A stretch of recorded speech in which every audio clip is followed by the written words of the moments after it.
दोस्तों, welcome back to the channel. और आज के वीडियो में हम देखेंगे पार्ट 2 ऑफ द कॉन्स्टिट्यूशन में, जिसमें कि सिटीजनशिप से रिलेटेड प्रोविजंस दिए गए हैं। और हम later half of the video में देखेंगे द सिटीजनशिप एक्ट 1955, जो कि पार्लियामेंट ने इनैक्ट किया था सिटीजनशिप रिलेटेड प्रोविजंस को रेगुलेट करने के लिए। तो आइए दोस्तों शुरू करते हैं। तो दोस्तों, एक ये नया रिवीजन का फॉर्मेट लेके आया हूँ मैं कि हम हर वीडियो से पहले एक बारी रिवाइज कर लेंगे जल्दी से जो जो अब तक हमने इस सीरीज़ में पढ़ा है, जिससे कि हमें आगे जाने में चीज़ें याद रहनी शुरू हो जाएंगी। तो सबसे पहले हमने कॉन्स्टिट्यूएंट असेंबली के बारे में जाना था और कॉन्स्टिट्यूशन के बेसिक फीचर्स के बारे में जाना था।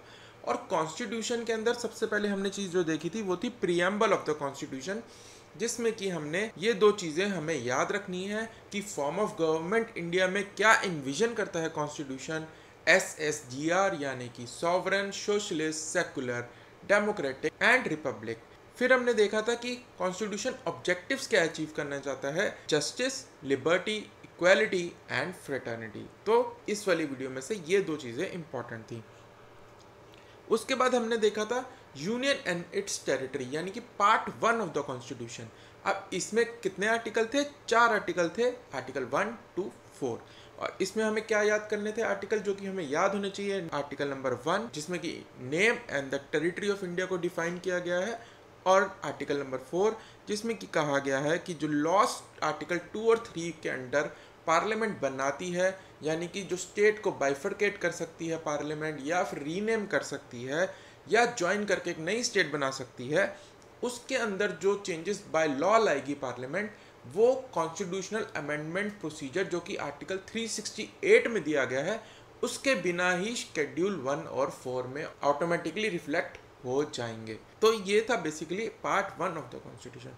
तो दोस्तों, आज के वीडियो में हम जानेंगे पार्ट 2 ऑफ द कॉन्स्टिट्यूशन यानी सिटीजनशिप के बारे में। प्रोविजंस जो दिए गए हैं कॉन्स्टिट्यूशन में वो देखेंगे। अब ये कौन से आर्टिकल्स में दिए गए हैं? ये दिए गए हैं आर्टिकल 5 to 11। अब ये आर्टिकल्स जो हैं ये आपको सारे याद करने की ज़रूरत नहीं है, मैं आपको इनमें से जो जो इंपॉर्टेंट आर्टिकल्स याद करने वाले हैं वो आपको साथ साथ बताता रहूँगा। तो आइए अब शुरू करते हैं सिटीजनशिप से रिलेटेड प्रोविजंस।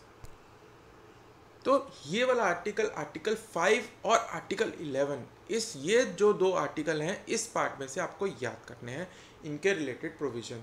तो आर्टिकल 5 क्या करता है? आर्टिकल 5 सिर्फ डिफाइन करता है सिटीजनशिप को at the commencement of the constitution. अब जब कॉन्स्टिट्यूशन कमेंस हुआ था उस समय कौन कौन पर्सन इंडिया का सिटीजन होगा, ये डिफाइन करता है आर्टिकल 5।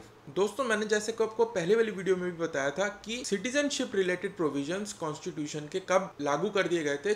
26 नवंबर 1949 को, जबकि कॉन्स्टिट्यूशन हमारा एनेक्ट हुआ था, पास किया गया था कॉन्स्टिट्यूएंट असेंबली से।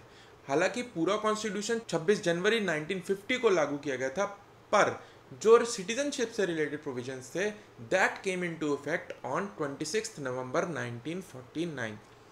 तो आपको ये डेट्स भी दोनों जो कि मैंने आपको पहले वीडियोज में भी बताई हैं याद करनी है। सिटीजनशिप के रिलेटेड प्रोविजंस 26 नवंबर 1949 को लागू कर दिए गए थे। तो अब देखते हैं कि कौन कौन सिटीजन होगा इंडिया का eight the time of commencement of the constitution. तो कॉन्स्टिट्यूशन कहता है every person who has his domicile in territory of India, वो इंडिया का सिटीजनशिप होगा। कॉन्स्टिट्यूशन कहता है every person who has his domicile in territory of India, वो India का सिटीजन होगा। तो डोमिसाइल कौन होगा बंदा, ये भी कॉन्स्टिट्यूशन में डिफाइन किया गया है। आइए देखते हैं। A person who is born in the territory of India, जो कि इंडिया की टेरिटरी में बॉर्न हुआ है, वो इंडिया का सिटीजन होगा। Either of whose parents was born in India, अगर उसका कोई भी पेरेंट इंडिया में बॉर्न हुआ है तो वो भी सिटीजनशिप के लिए एलिजिबल होगा इंडिया की। Who has been ordinarily resident in the territory of India for not less than 5 years immediately preceding the commencement of the constitution, यानी कि कॉन्स्टिट्यूशन की कमेंसमेंट के जो भी पर्सन इंडिया में 5 साल से पहले से रह रहा है वो भी इंडिया की सिटीजनशिप के लिए एलिजिबल होगा eight the time of commencement of the constitution. ये मैं आपको बता चुका हूँ कि सिटीजनशिप से रिलेटेड प्रोविजंस 26 नवंबर 1949 को लागू कर दिए गए थे। दूसरा पॉइंट क्या है कि constitution of India only provides for single citizenship, यानी कि कॉन्स्टिट्यूशन सिंगल सिटीजनशिप ही प्रोवाइड करता है जो कि इंडियन सिटीजनशिप है। स्टेट के स्पेसिफिक कोई भी सिटीजनशिप का प्रोविजन नहीं है। सारे सिटीजन्स इंडिया के इक्वल राइट्स हैं उनके पास, कोई भी स्टेट वाइज डिफरेंट राइट्स नहीं है।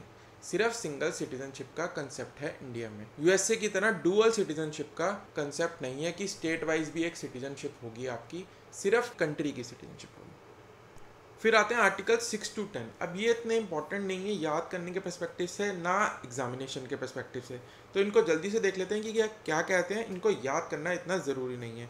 तो पहला क्या कह रहा है, rights of citizenship of certain persons who have migrated to India from Pakistan. जो लोग पाकिस्तान से इंडिया आ गए हैं at the time of partition, उन लोगों को इंडिया की सिटीजनशिप मिलने का राइट दिया जाएगा। तो आर्टिकल 6 ये कहता है। फिर आर्टिकल 7 क्या कहता है, rights of citizenship of certain migrants to Pakistan. जो इंडिया से चले गए हैं पार्टीशन के वक्त पाकिस्तान में, उनको सिटीजनशिप नहीं दी जाएगी, ये आर्टिकल 7 कहता है।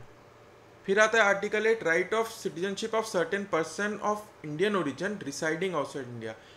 जो कि पर्सन ऑफ इंडियन ओरिजिन है, जो कि इंडिया से बाहर रह रहे थे eight the time of independence, वो लोग भी एलिजिबल होंगे इंडिया की सिटीजनशिप के लिए at the time of commencement of the constitution. Persons voluntary acquiring citizenship of a foreign state not to be citizens. जो वॉलंटरी छोड़ के इंडियन सिटीजनशिप किसी और देश की सिटीजनशिप को एक्वायर कर लेंगे, तो वो इंडिया की सिटीजनशिप के लिए एलिजिबल नहीं। फिर एक कॉन्टिन्यूएंस ऑफ राइट्स ऑफ सिटीजनशिप, ये इतना इंपॉर्टेंट नहीं है तो इसको हम स्किप कर सकते हैं। अब आता है 11। जैसे कि आपको आर्टिकल 5 याद करना था कि कौन कौन सिटीजन होगा इंडिया का eight the time of commencement, वैसे ही आर्टिकल 11 इंपॉर्टेंट है। ये कहता है कि किसके पास पावर होगी सिटीजनशिप से रिलेटेड लॉ बनाने की, उसको रेगुलेट करने की, वो है पार्लियामेंट। तो parliament has the sole power to regulate the provisions related to citizenship by passing a law. अब इस पावर को एक्सरसाइज करते हुए गवर्नमेंट ने 1955 में द सिटीजनशिप एक्ट 1955 को इनैक्ट कर दिया था। अब कॉन्स्टिट्यूशन के अंदर सिर्फ eight the time of commencement of the constitution कौन कौन सिटीजन होगा ये दिया गया है। इसको आगे कौन कौन इंडिया का सिटीजन होगा, क्या क्या प्रोविजंस होंगे, कैसे सिटीजनशिप एक्वायर करी जा सकती है इंडिया की, कैसे सिटीजनशिप टर्मिनेट करी जा सकती है किसी भी सिटीजन की, वो सब गवर्नमेंट ने एक एक्ट में डाल दिए सारे प्रोविजंस, और उस एक्ट का नाम है द सिटीजनशिप एक्ट 1955। ठीक है। अब इसको एक्ट को बहुत बारी अमेंड भी किया गया, 1986 में, 2003 में, 2005 में। लेटेस्ट हमने कब करा, 2019 में। अब ये लेटेस्ट अमेंडमेंट क्या थी डिटेल में, और क्या क्या इसके अंदर प्रोविजंस है जिस वजह से बहुत ज़्यादा कंट्रोवर्सी क्रिएट हुई, बहुत ज़्यादा प्रोटेस्ट हुए, शाहीन बाग प्रोटेस्ट हुआ, ये हम देखते हैं। तो ये लेटेस्ट अमेंडमेंट है किसमें, द सिटीजनशिप एक्ट 1955 में। अब इसमें क्या था कि एक आसान पाथ दे दी गई सिटीजनशिप एक्वायर करने के लिए, किन लोगों के लिए, जो कि परसिक्यूटेड माइनॉरिटीज हैं हमारे neighbouring Muslim majority countries Bangladesh, Pakistan और अफगानिस्तान के। अब ये जो परसिक्यूटेड माइनॉरिटीज इन 3 देशों में रह रही थी और इंडिया में आ गई थी, परसिक्यूशन से बचने के लिए दिसंबर 2014 में इनको एक आसान प्रोसीजर दे दिया गया सिटीजनशिप एक्वायर करने के लिए। अब इसमें कंट्रोवर्सी क्या थी कि सिर्फ माइनॉरिटीज जो कि परसिक्यूट की गई हैं उन देशों में, उन्हीं को ये रास्ता दिया गया। मेजॉरिटीज जो मुस्लिम्स आए हैं इन मुस्लिम मेजॉरिटी कंट्रीज से, उनको ये राह नहीं दी गई। इस वजह से ये कहा गया कि ये एक सेकुलर लॉ यानी अमेंडमेंट नहीं है, और इसी वजह से प्रोटेस्ट किए गए। अब इसके पीछे लॉजिक बहुत सारे हैं, ये अलग से किसी वीडियो में हम डिस्कस करेंगे, स्पेशली जो इस पे बनेगा। अभी के लिए सिर्फ इतना जानना जरूरी है कि सिर्फ परसिक्यूटेड माइनॉरिटीज जिनको कि वहाँ पे परसिक्यूट किया जा रहा था मेजॉरिटी मुस्लिम्स द्वारा, उन्हीं को ये अमेंडमेंट का फायदा मिलना था। इसीलिए ऑन सेकुलर लाइंस इस लॉ के अगेंस्ट प्रोटेस्ट इंडिया में हुए।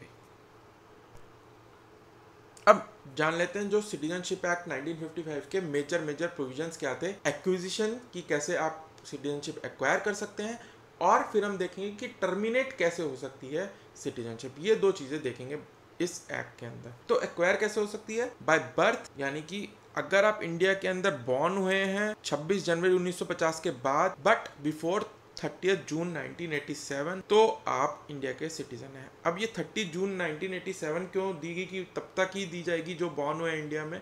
इसका रीज़न ये था कि बांग्लादेश और श्रीलंका से जो इंडिया में लोग आ रहे थे, उनके जो बच्चे हो रहे थे वो इंडिया में बॉर्न हो रहे थे, तो वो ऑटोमेटिकली सिटीजन बन जा रहे थे इंडिया के। तो इसको रोकने के लिए ये कहा गया कि जो 1 जुलाई 1987 के बाद पैदा होंगे इंडिया में, वो इंडिया के सिटीजन तभी माने जाएंगे अगर eight the time of birth उनका कोई भी पेरेंट इंडिया का सिटीजन होगा।